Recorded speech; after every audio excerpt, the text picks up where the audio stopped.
Class के history के कुछ गेस क्वेश्चन को देखेंगे जो 2024 एग्जाम के लिए बहुत ही इम्पोर्टेंट क्वेश्चन है और इससे बाहर कुछ नहीं आएगा। यकीन रखिए, इन सारे प्रश्नों को आप देख करके जाइए, इससे बाहर आपके एग्जाम में कुछ नहीं आएगा। हम कुल 40 क्वेश्चन आपको गेस में दिए हैं। कितना क्वेश्चन दिए हैं?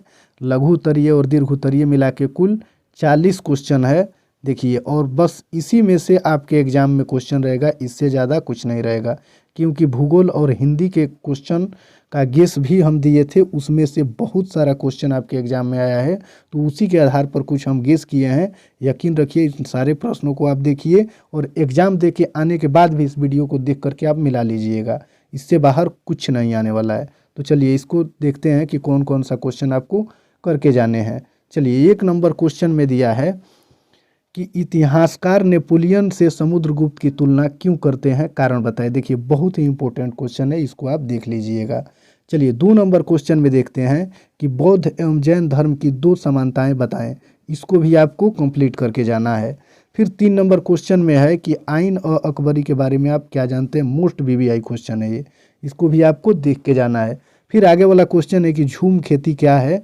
तो देखिए, ये भी वीवीआई क्वेश्चन है, बहुत वीवीआई क्वेश्चन है, ये भी आने वाला क्वेश्चन है। चलिए फिर आगे वाला क्वेश्चन देखते हैं कि संस्थाल विद्रोह कब आरंभ हुआ, इसके नेता कौन थे। इसको भी आपको देख के जाना है, बहुत ही इंपॉर्टेंट क्वेश्चन हम लिए हैं। चलिए, तात्या टोपे कौन था, उसकी मृत्यु कैसे हुई, इसको भी आपको देख के जाना है। फिर आगे वाला प्रश्न देखते हैं, हड़प्पा सभ्यता की जल निकासी प्रणाली की 2 विशेषताओं को बताएं। इसको भी आप देख के जाइए। कार्बन 14 विधि क्या है, ये भी इम्पोर्टेंट क्वेश्चन है। चलिए फिर आगे वाला क्वेश्चन देखते हैं, लोथल कहाँ है, इतिहास अध्ययन में इसका स्थान का क्या महत्व है। विश्व में 7 आश्चर्यों के नाम बताएं। ये भी बहुत ही बेहतर क्वेश्चन है। चलिए फिर आगे वाला क्वेश्चन देखते हैं कि मुगल दरबार में अभिवादन के कौन कौन से तरीके हैं, इनको भी आपको देख के जाना है। चलिए, कमल महल कहाँ है, इसका क्या उपयोग था, ये भी क्वेश्चन इंपॉर्टेंट क्वेश्चन है। हड़प्पा सभ्यता के 4 प्रमुख केंद्रों के नाम बताएं। इसको भी आपको कंप्लीट करके जाना है। विशाल अन्नागार पर टिप्पणी लिखें। चलिए फिर सिंधु घाटी सभ्यता में शव के दाह संस्कार के कितने प्रकार थे, ये भी इम्पोर्टेंट क्वेश्चन है। फिर आगे वाला देखते हैं कि मगध साम्राज्य के उत्थान के 2 कारणों को बताएं। इसको भी आपको कंप्लीट करके जाना है। कलिंग युद्ध का अशोक पर क्या प्रभाव पड़ा, मोस्ट वीवीआई क्वेश्चन है, इसको आप देख लीजिएगा। फिर गुप्त काल के 2 प्रसिद्ध मंदिरों के नाम बताएं। ये भी इम्पोर्टेंट क्वेश्चन है। चलिए फिर आगे वाला देखते हैं, गांधी के जीवन में निम्नलिखित 4 वर्षों का महत्व बताएं। देखिए, इसमें दिया गया है 1915, 1920, 1930 और 1948।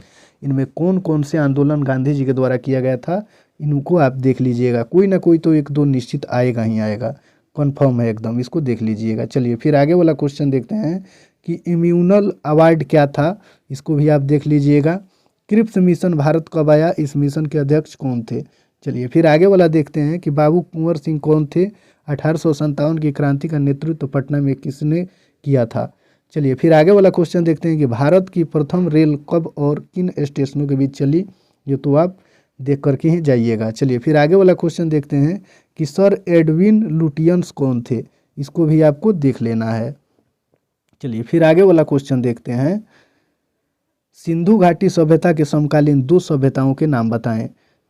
फिर आगे वाला क्वेश्चन में दिया है कि मौर्यकालीन इतिहास के किन्हीं 2 प्रमुख साहित्यिक स्रोतों के नाम बताएं। ये भी आपके एग्जाम के लिए बहुत ही बेहतर क्वेश्चन है।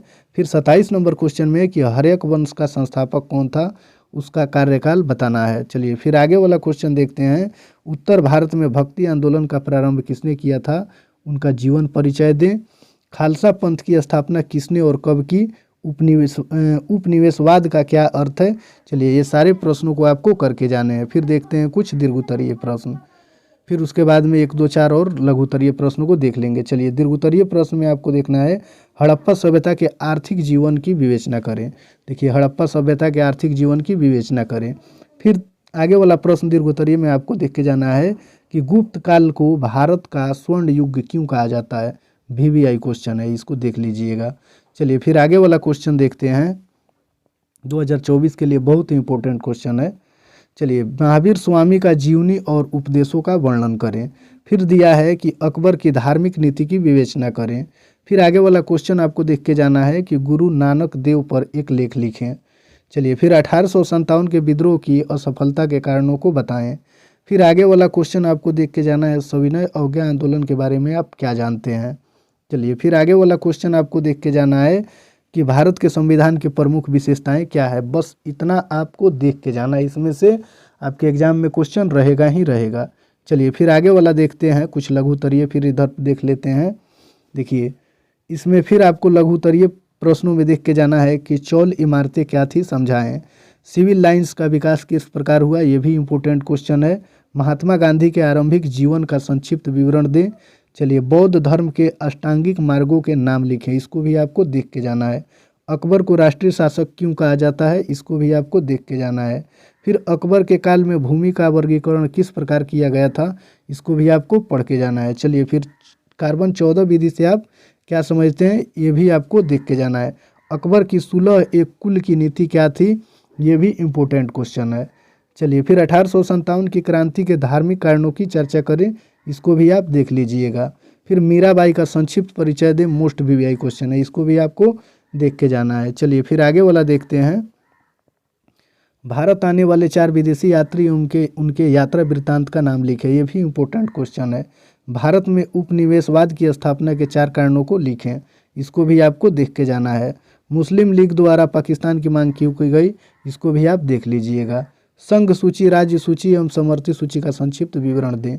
राजेंद्र प्रसाद का पूरा जीवन के बारे में लिखें। चलिए फिर गांधी जी के आरंभिक आंदोलन कहाँ कहाँ हुए थे और क्यों, ये ऊपर भी क्वेश्चन है, उसी से ये कवर हो जाएगा। चलिए फिर आगे वाला क्वेश्चन देखते हैं। ये लघु उत्तरीय प्रकार के ही प्रश्न हैं, इसमें से आपको सब देख के जाना है।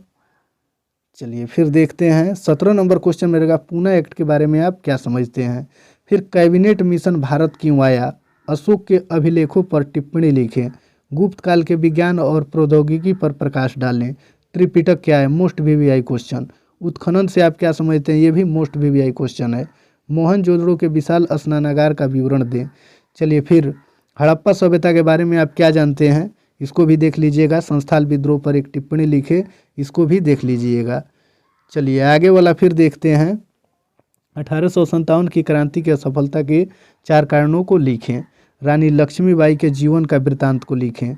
विश्व के 7 आश्चर्यों के नाम बताएं। फिर मुगल दरबार में अभिवादन के कौन कौन से तरीके हैं, उनका उल्लेख कीजिए। अयंगर व्यवस्था के विषय में आप क्या जानते हैं। देखिए कुल आपको 60 प्रश्न इसमें दिए हैं, इससे बाहर आपके एग्जाम में कुछ नहीं आने वाला है, इसको बिल्कुल आपको देख के जाना है, इसी से प्रश्न रहेगा। और दीर्घ उत्तरीय में केवल 10 क्वेश्चन। चलिए फिर आगे वाला क्वेश्चन देखते हैं दीर्घ उत्तरीय के लिए कि हड़प्पा सभ्यता के पतन के मुख्य कारणों का वर्णन करें। फिर महात्मा बुद्ध के उपदेशों का वर्णन करें। विजयनगर साम्राज्य की उपलब्धियों की जानकारी दें। फिर आगे वाला प्रश्न है अकबर की भूमि बंदोबस्त प्रणाली का मूल्यांकन करें। ये सब इम्पोर्टेंट क्वेश्चन है। भक्ति आंदोलन पर एक संक्षिप्त लेख लिखें। फिर गांधी जी की दांडी यात्रा के क्या उद्देश्य थे। कैबिनेट मिशन योजना क्या थी, इसका चर्चा करें। और फिर लास्ट संविधान की रचना में डॉक्टर BR अम्बेडकर मतलब भीमराव अम्बेडकर की भूमिका का वर्णन करें। चलिए इससे ज़्यादा आपको कुछ नहीं देख के जाना है, बस इतना ही प्रश्न से आपका एग्जाम बिल्कुल क्लियर हो जाएगा।